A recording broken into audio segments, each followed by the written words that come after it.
Welcome to Pulse of Culture. I'm Karolina Shaplin. I'm here in Kraków in the Manggha Museum of Japanese Art and Technology, talking to Paweł Pachciarek, the curator of the latest exhibition here titled East East. Paweł, thank you so much for being able to talk to us today. Thank you very much for having me here. So let's start with the title of your exhibition, right. East East. I was wondering, was it inspired in any shape and form by that famous quote from Rudyard Kipling, East is East and West is West and never shall twain meet? Exactly. That is, it was the first point where we wanted to start to talk about the East. And as you just mentioned, it is very funny because I wanted to make a little play of words with this special meaning of East East, because probably for everybody, if we think of what East is today, for one, it can be Far East. For another person, for example, for a person from Poland, the East is already Japan. For a person from Western Europe, even Poland can be treated as an East territory. So this East-East relation, which we can see in the title of the exhibition, is nothing more than just a humoristic way of introducing us to the world of East, to the journey to the East, and to think if there is something in between the Western world, the Eastern world, that can be inspiring for us and can be related to both of those territories. So, yes. So, having this quite playful title, right. You've chose your artist yourselves, and what was the key? What was your curatorial intent? When I was trying to choose those 6 artists that we have at the exhibition, I wanted to pick them through the notion of migration, because migration is one of those key terms that makes us human. Migration is the reason that we can still be human as a part of a bigger picture. And when we are just talking about those 6 artists, they all have the same common ground, which is the experience of migration, but it doesn't mean that they have to migrate as it is, as people. They have the migration written in the history of their families, in the history of their own, but also they are just showing through their works that the bounds between West and East are very, very tight and are very close to each other. So at the exhibition you will also see that we didn't want to ask somebody if they are from Japan, as if they have a passport or they still live there. All of the artists, of course, they have this special engagement with... Yeah, almost Japan as a state of mind. And right. If we were to hone in on particular artists, the first artist that really caught my eye, and I was quite surprised to find out that she's Polish, living in Japan for the last 10 years, because her art, those big silk wall hangings, were almost something that I would, as a non-Japanese person, interpret as being really rooted in Japanese tradition. How and why did you choose her? Yes, so we are talking about Ewelina Skowrońska. We are talking about Ewelina for sure. Yes, so Ewelina is an artist that for the past decade was living in Tokyo and was also having her own studio. She was also curating shows for people who were identifying themselves as women, and she created this special space as a kind of refugee for people that just want to create art. They don't have to be all the time in this zone of commercial art galleries, but they can just come over, they can have this special community, they can feel of who they are, they can express of who they are through their artworks and just be there. So this is going back to her artworks and to the artistic practice of Ewelina. So Ewelina caught my eye first with her special way of treating the spirituality. In Western world, the spirituality is often taken by terms of dogmas, by the church, and the spirituality went somehow back to the old ages. In Japan and in the Eastern world, we still can feel that the spirituality is a part of our own existence. It's very close. It doesn't have to be a dogma. It doesn't have to be this kind of rule that we need to follow. It just is there. It's somewhere there. And it comes from the past. It comes from the wisdom of our ancestors. And Ewelina's work, what are particularly great for, are showing us that the history of women, of witches, it's a work that's deeply, deeply sensual and very, very feminine in the best. Exactly. So it's almost like showing us that we are coming from this one point that we came out to the world of this void, but we are all connected through those special rhythms of nature. Stunning, stunning pieces. And the next work I would like you to comment on is Kim's Mitsuo's work, because obviously from a Polish perspective, Japan feels almost homogeneous culturally. And I was fascinated from your exhibition that there is this thing as duality of identities in Japan when you belong to a sort of a Korean/Japanese minority. So how is this artist representing his, oops. There we have. How is the artist? Nature is going. It's nature is doing its thing or her thing. Yeah. So how is Mitsuo representing his dual identity? Yes. So we all start the exhibition with this special presentation of Mitsuo's installation.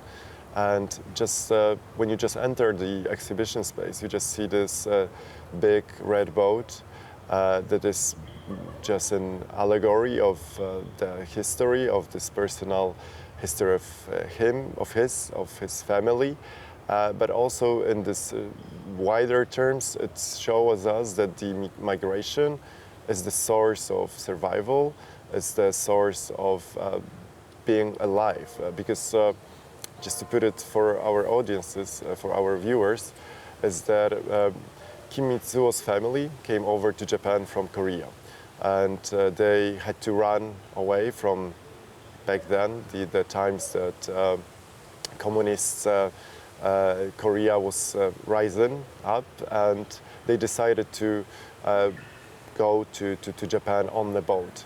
So we see in this particular exhibition, or in this particular piece, that this even somehow very poetic way of describing the reality through just migration, through the road to New Hope, and to the moment that we can finally feel that we are at peace and we found our place, is very much written in the whole installation. As a Polish person looking at your exhibition, one is always looking for those images that may, and I know it's a bit of Orientalism, I just want to see the things that speaks to me. We all want to speaks to me. Well, that's a Japanese experience. Right. And Tomoko Sauvage, yes. Her work comes from the sort of a Buddhist tradition of those incense clock. Right. And again, as an audience, I think incense clock, that is something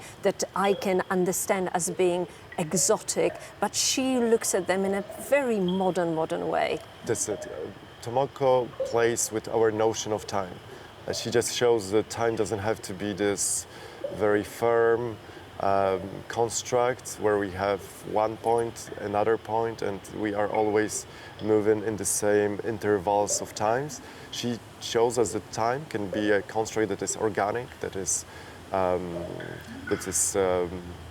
going through changes and is changing all the time.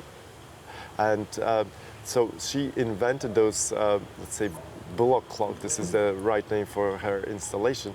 So she invented those special glass materials and glass objects that are emitting a kind of bubbles. We are showing that we are just connected in this very strange notion of being in this one space, time, that doesn't have to be always the same. Yeah. This is, I think, what I would love to everybody to experience when they come to the exhibition. That let's leave sometimes our own notions about anything. Let's just try not to think that we all know already everything, and just try to dive into those special new ways of because interpretation. then you were absolutely right about leaving your sort of preconception of what Japanese art ought to be like. Because then one looks at the pottery, Urara Tsuchiya. Yes. Tsuchiya. Yes. Even her name shows that it's that the first sign character from her name, Tsuchi, is earth. So it is very funny in terms of what she's been doing, which is creating sort those of ceramics. a determinism, nominalism, That's somewhere there, you know. Right there. But especially because now Japanese culture is such a strong part of our pop culture. Right. When I look at Rara's work, I think, where is Japan in that? And I want to find something. And her work is very, very modern, very contemporary. Where do you see that Japanese influence in her artwork? Urara is tending to somehow seduce us with this glazy, beautiful works of ceramics that looks kind of nice. They're rooted in the kawaii aesthetic, so they're very cute, they're very nice. But then at the same point, when you just come closer to them, you just see that those, at first point, looking like very funny, very subtle scenes, are just describing something totally else, which is the very heartful situation of women in Japanese society, or in general, the hierarchical and very sort of imbued in patriarchy. Yes. And I'm very sorry we haven't got the time to speak about every artwork, and of course our viewers will want to come and experience all of it. But finally, you know, we talked about Japanese pop culture and the hold it's got on all of us.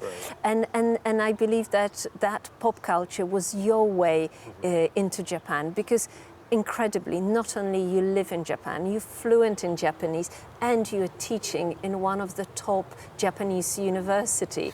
Could you tell us a little bit about yourself?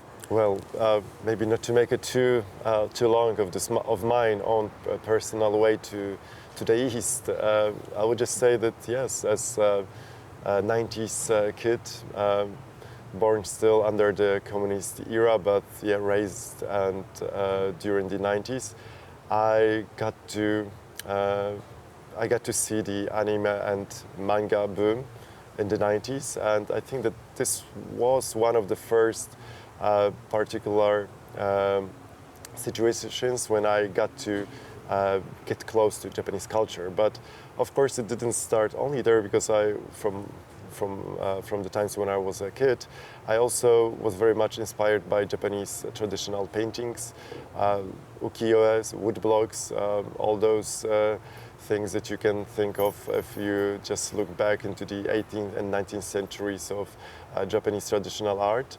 And later on, I just went through that to literature, and pop culture is always somewhere around, but but going from there, from this literature, I think that when I was already at, I think I was 8 years old, I was in the 2nd grade, I remember that my mother took me to these open days at the Adam Mickiewicz University in Poznań for the open days of the university. And I remember to have this leaflet about Japanology, about Japanese studies, at my hand, and I was so. It was just a simple card, just showing that you will be able to study Japanese language, history, culture, and I remember this feeling till this moment that I was imagining myself that someday maybe I will just be able to get into those studies and you really truly did. I mean, yes. What an incredible story. Thank you so much. Thank you for having me. And that was Paweł Pachciarek, the curator of East-East exhibition here in Kraków in Manggha Museum of Japanese Modern Art and Technology. I'm Karolina Shapland for TVP World.